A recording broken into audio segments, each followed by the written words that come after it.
Nandito po tayo ngayon sa Barangay Kalawakan, Rizal, Nueva, Ecija, na kung saan ay nagpapabubo tayo ngayon ng mga relief from the Provincial Youth Development Council, YMCA at JCI ng Cabanatuan City. Pero ito po ang naabutan natin ngayon ay ang rumaragas ng tubig na nanggagaling po.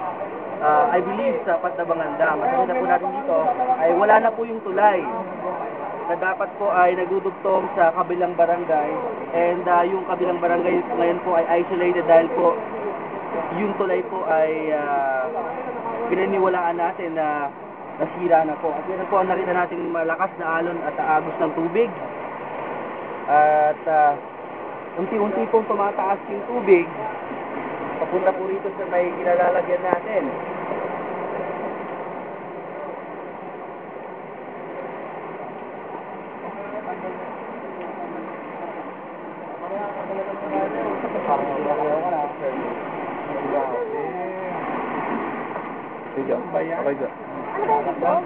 Okay,